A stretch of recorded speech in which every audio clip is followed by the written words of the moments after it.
We're 2 days into training camp. It is peak do not overreact time. We're going to overreact, though, because of who we are. That's what we're going to do on today's Locked on Blue Jackets.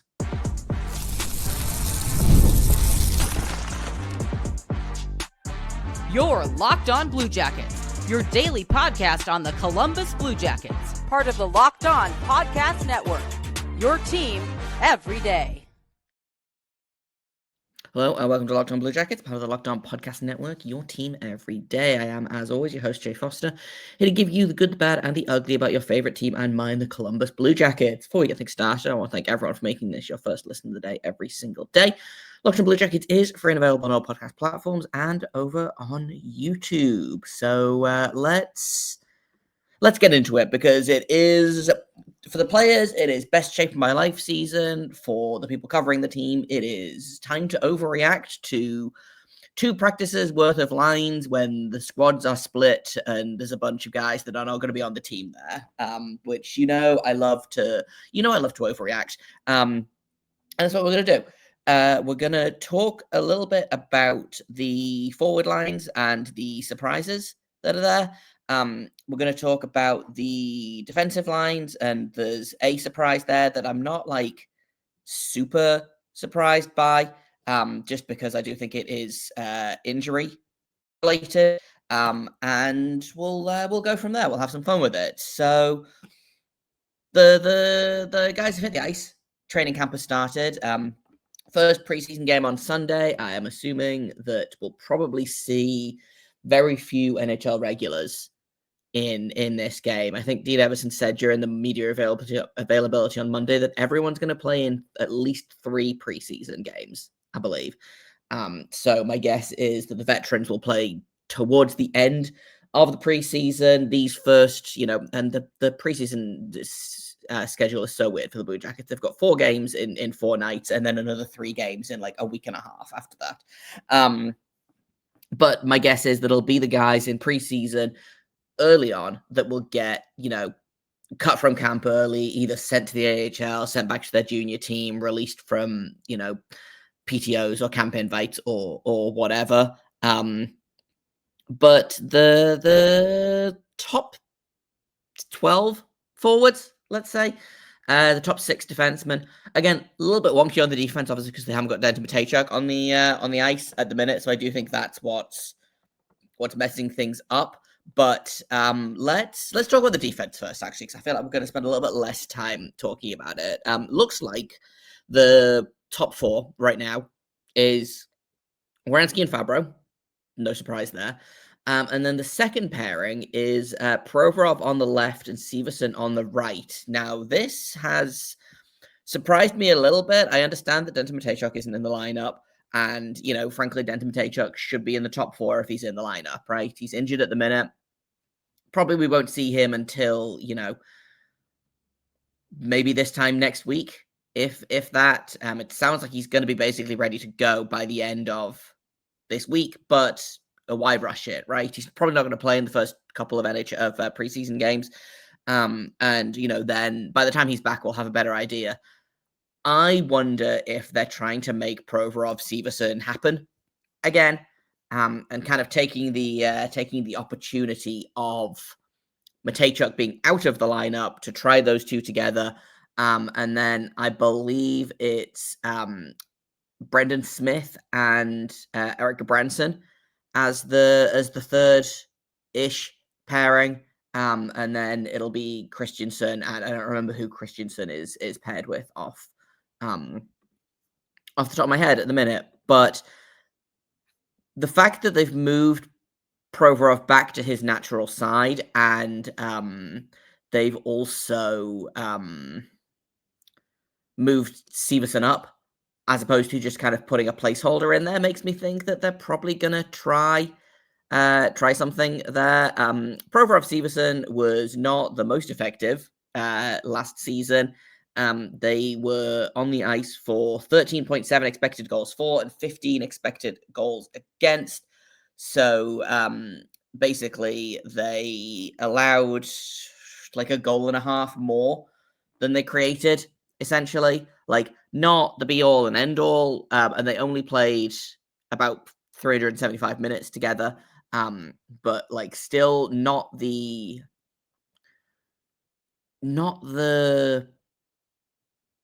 what's the word I want?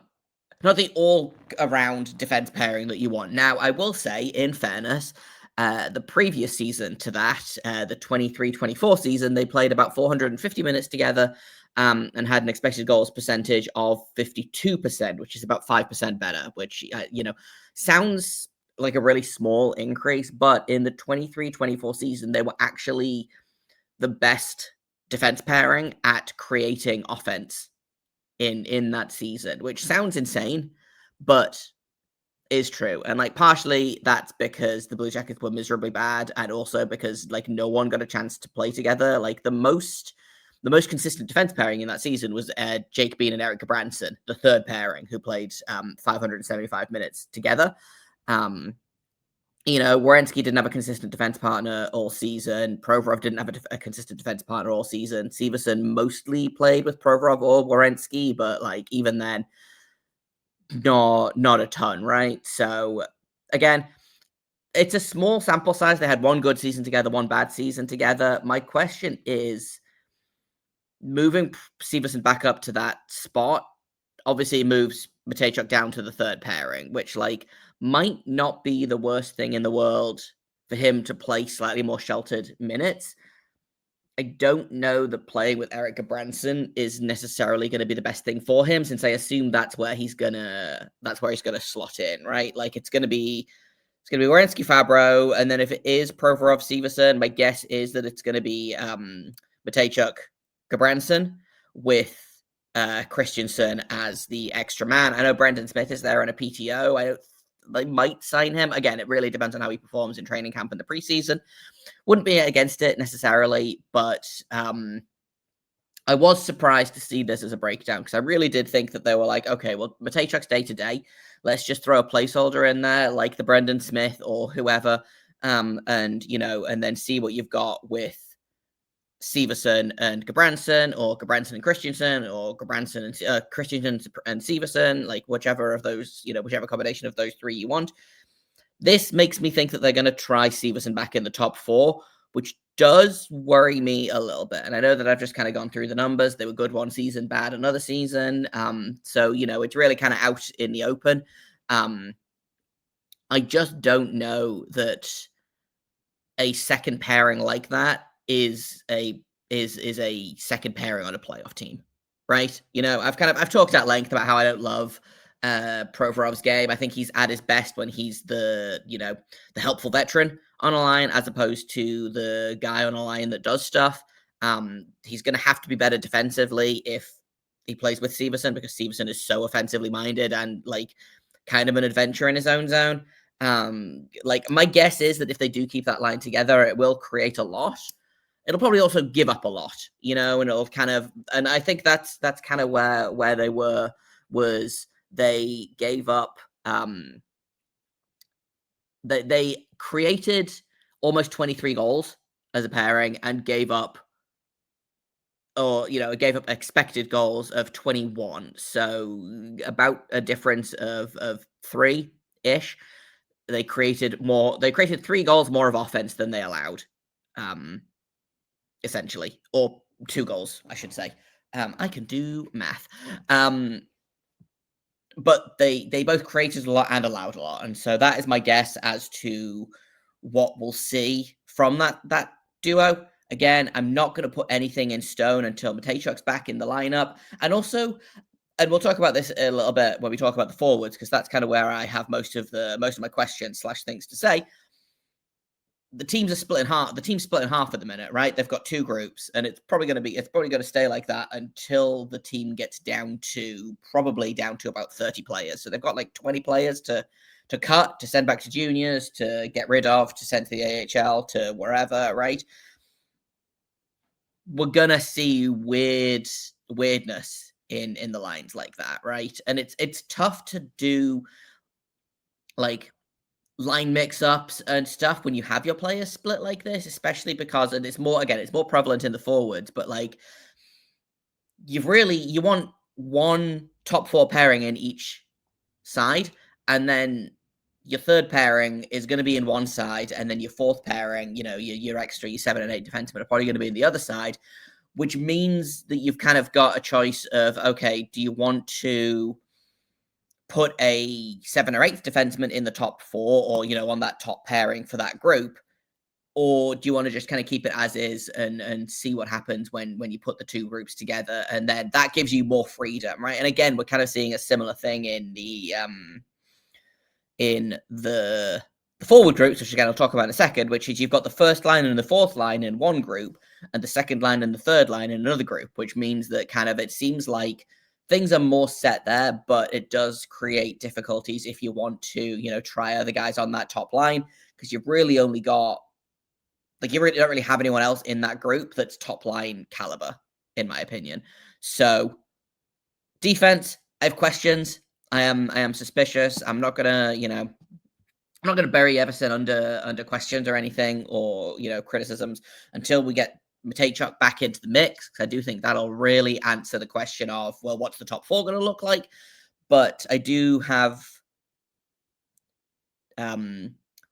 what's the word? I am wary of this, and I don't know quite what it means, but it could mean nothing, or it could mean something slightly more worrying, right? And when I say slightly more worrying, I mean Matejchuk on the third pairing and the Provorov-Severson pairing allowed to just kind of go hog in 20 odd minutes of ice time, which I think will be an adventure, right?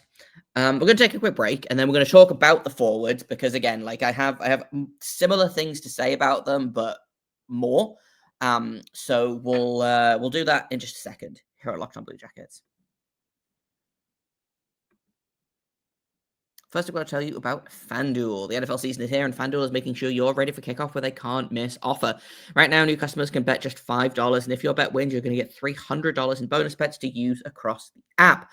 FanDuel fits however you like to bet, whether you want player props, you want to build a same-game parlay, even if you're just the kind of guy that jumps in live as the action unfolds. You see something happening, and you're like, I bet a comeback's going to happen here. You put $5 on it. If it comes in, $300 are going to be yours to use in whatever you want. Are you ready to play?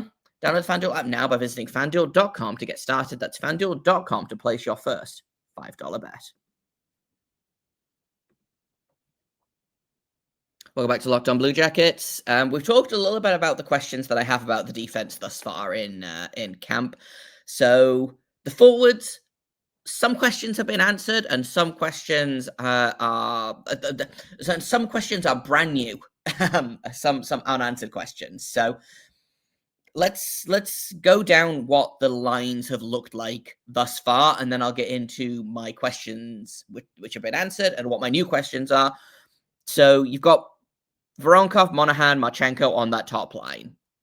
That's what they want the top line to be, right? I was kind of surprised that it's been penciled in that early. I really thought that they were going to maybe try someone else in that top line spot. I guess that they think that Voronkov has come to camp in good enough shape. Obviously, they've just had the medicals were on Wednesday, I believe. So he's clearly passed whatever kind of conditioning tests they've set for him. I will say he looks a lot slimmer kind of in the face area and the neck area. Like it's tough to tell because obviously he's wearing like bulky hockey pads and hockey gear and a helmet and everything. So it's tough to say just like how different he is like physically, but he does look like he's slimmed down a little bit, which is good news because again, like when you're 250 pounds and you go from that to 235 maybe, like that's 15 pounds less that you've got to drag around the ice, which I think can only help with conditioning, right? And also just like doing more cardio to improve your conditioning is you're gonna lose weight there as well. So it's probably a good sign of Voronkov. Again, that's a question that we'll have to answer 60 games into the season to see if he's still there, still got his legs, or whether he's huffing and puffing and has disappeared like he has done kind of the last couple of seasons. This is where it gets interesting. Second line, you've got Jenner, Fantilli, and Chinikov. Now, I was under the impression that Fantilli and Kent Johnson were going to be basically stuck together like Monahan and Marchenko were. Kent Johnson on the third line with Charlie Coyle and Zach Aston Reese.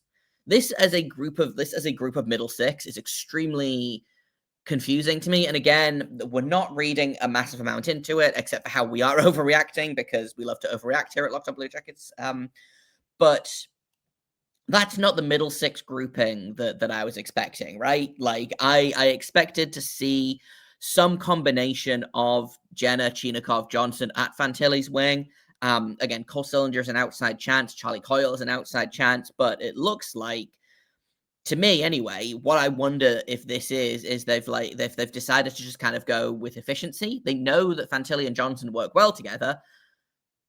Let's figure out who of Jenner and Chinakhov clicks with Fantilli. And that's, again, it's tough to say in camp when you're training. Game situations are really when you find these things out. But that to me is the only thing that kind of makes sense, because I don't know if it was in Thursday's episode or Wednesday's episode, about Igor Chinakhov not being a bottom six player. Ken Johnson, I also think, is not a bottom six player. Ken Johnson is a top six player, and I don't know that his game translates when you take him off a skilled line and put him onto, a quote-unquote checking line. And at the end of the day, if your line mates are Zach Aston, Reese, and Charlie Coyle, you're probably playing more of a checking role than an offensive role. Again, Zach Aston, Reese on that line confuses me as well. I would have, again, I wrote down the lines for that have been, thus far in camp, and then kind of moved some guys around. And I personally would swap Zach Aston Reese with Cole Sillinger, who's currently centering the fourth line. And I would swap Jenner with Johnson and have a line of Johnson, Fantilli, Chinakhov, and then a line of Jenner, Coyle, Sillinger. And then your fourth line currently is Olivier, Sillinger, Wood, which leaves Isaac Lundestrom on the outside looking in, which does surprise me, because obviously they brought him in free agency to do something with that. And apparently what they're doing with is putting him outside the top 12, which kind of surprised me a little bit. And obviously, again, these are not set in stone. It is 2 days into training camp. We will see as training camp progresses what the lines are likely to look like. But Cole Sillinger as that fourth line center really surprised me, because he's, I don't think he's a fourth line guy. I think he has a lot more value to the organization than that, and so, you flip him and Zach Aston Reese. Arguably you could put Wood as the 13th forward, put Zach Aston Reese on the wing, and then have Lundestrom as the center on that fourth line. But of the guys that they've put in the top 12 right now, it feels pretty obvious to me that your top 9 should be Voronkov, Monahan, Marchenko, and then some combination of Jenner, Fantilli, Chinakhov, Johnson, Coyle, and Sillinger. To me, anyway. Olivier could play a third line role if you need him to. Zach Aston Reese, I don't know. I like Zach Aston Reese. I think he stepped in last season and was a very solid bottom six guy. But I feel like with the additions that you've brought in and guys that have taken steps forward, etc., he feels like a fourth line guy. He feels like a good fourth line guy, but a fourth line guy, right? And I'd rather have someone overperform on the fourth line than underperform on the third line. Similar to how I'd rather have someone overperform on the third line than underperform on the second line. It's hockey's like that. It's really tough to look at, okay, this player is first line, this player is second line, this player is third line, this player is fourth line, because it really does just kind of come into, okay, top 6, middle 6, bottom 6, top 9, bottom 9. There's nuance to it, right? You can't, it's not like goalies where you've got your starter and your backup. You don't have a solidified role. Sometimes you do. But even then, I would argue that, Marchenko, obviously a first line talent, but if he was on the second line, I wouldn't be mad about it, right? And partially that's because the Blue Jackets have their 1 and 2 punch down the middle of Monahan and Fantilli of, players will find success playing with either of those guys, right? But the middle 6 distribution at the minute is really, really kind of confusing to me. And I do kind of go back to what I talked about at the beginning there a little bit of I wonder if this is just a kind of a chemistry test with Fantilli. They know Johnson and Fantilli work well together, so they're going to throw Jenner and Chinakhov there to see if either of those guys click. I wouldn't be surprised if, again, there's some movement there. I am, again, going back to the top line, surprised that they didn't put another option for that top line in that group. But, again, like the top 6 options for that group were Voronkov, Monahan, Marchenko, and then Olivier, Sillinger, Wood. Like that's your top 6 in Group 1, right? And that's probably that'll be a top 6 that you'll see in a preseason game, probably, right? So again, I was surprised that they didn't put another option in there for the top line, but they want Voronkov to work out there, and they're not incorrect in wanting that. That was a really, really good line. I am, again, surprised that they didn't put another option there, but I go back to there's been 2 days of training camp so far. Guys have been on the ice for approximately 90 minutes. And it's tough when you've got split into 2, right? Because you could take Chinikov, for example, out of that second group and put him in the first group, but then you've got to decide, okay, well, do you want Chinikov playing on the quote-unquote 4th line with guys like Olivier and Sillinger and Wood, or do you want him practicing and training with the middle 6 guys like Coyle, Fantilli, Jenner, Johnson, etc., right? So my guess is that a lot of what I've talked about today is probably just kind of training camp weirdness. I wouldn't be surprised if, again, like these things we'll probably see these lines in the first couple of preseason games. And again, the preseason, I cannot stress enough, the first 4 games of the preseason are back to back to back to back. They've got games Sunday, Monday, Tuesday, and Wednesday, all in a row. They are not going to be able to get any kind of full lineup in any of those games. It is going to be rookies and prospects, and I think they're required to have 8 veterans in each lineup. So again, you'll see probably you'll see Monahan and Werenski and Marchenko and I don't know what the qualification for veteran is for preseason games off the top of my head, but you'll see these guys in those games, but it'll be in random weird combinations, right? So I'm not, again, don't take this as me tearing my hair out and overreacting and screaming into the microphone about why is Kent Johnson in the 3rd line when he should be on the 2nd line, etc. Why does the defense look the way that it does? But these are kind of the things that I've noticed to begin camp, and kind of the stuff that I'm most interested to see. Okay, are they doing this for a reason, or is it just out of necessity, right? And again, a lot of this is probably going to be answered by Sunday, probably, which is the first preseason game, which I believe is against the Buffalo Sabres, but I might be wrong about that as well. I have been wrong before and will be wrong again. I am in fact incorrect. It is about it's the St. Louis Blues on Sunday. It is the Sabres on Monday, the Sabres again on Tuesday, and then the Penguins on Wednesday. So again, you'll see, my guess is that it'll be basically a split squad that do the 2 Sabres games, because one of them is in Columbus, one of them is in Buffalo.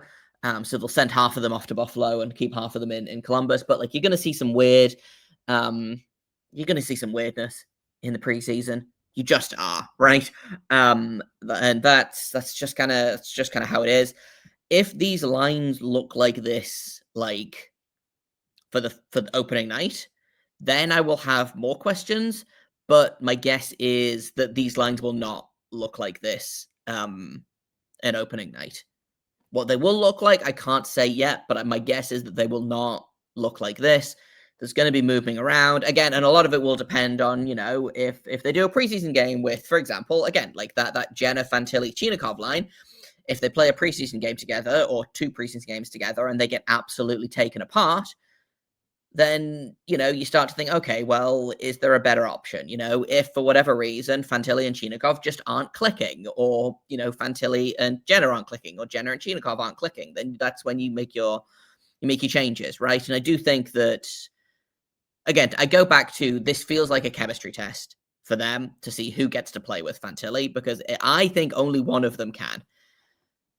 Because for me, you keep Fantilli and Johnson together in the same way that you've kept Marchenko and Monahan together, because they have real chemistry.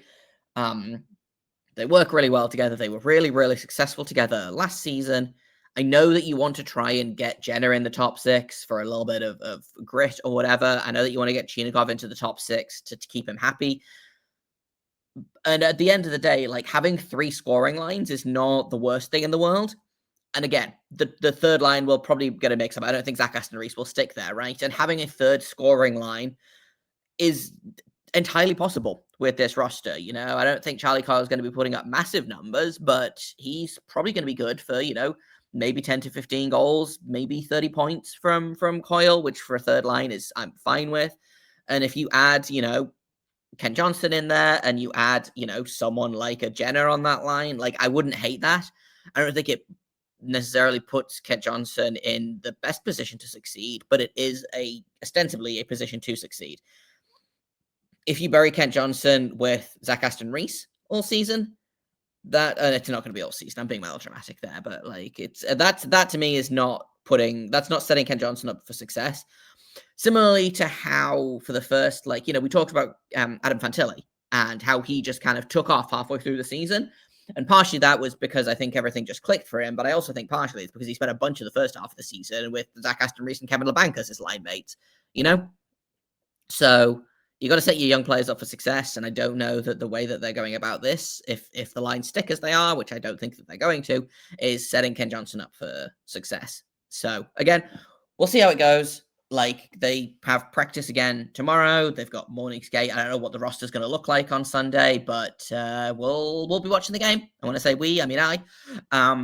We'll be recording immediately after the game, I think. So that'll be Monday's episode. We'll be looking at the preseason game, who played, who didn't, who looked good, who looked bad. Not bad. Bad seems mean. Who looked good and who didn't. You know, and there might be some training camp cuts after the first preseason game is my guess. Typically, they let the guys, so like the camp invites, so like guys like Seamer, guys like Marcus Casey, who were the 2 prospect tournament invites. My guess is they'll play on Sunday and then get cut after that. Some of the junior kids will probably get cut because their training camp either starts soon or has already started back in the CHL. All of that stuff. So we'll talk about that as well. Thank you for listening to this episode, making it your first listen of the day every single day. Locked On Blue Jackets continues to be free and available on all podcast platforms and over on YouTube. I've been Jay Foster. You can find me on Blue Sky at JAKOBFORSTER. You can find the show at LO_Blue Jackets on Twitter. You can find it at LO-Blue Sky on LO-Blue Jacket on Blue Sky. It's very late here, if you can't tell. Thank you once again for listening. I'll be back on Monday morning with a brand new episode. And until then, make sure you stay locked on.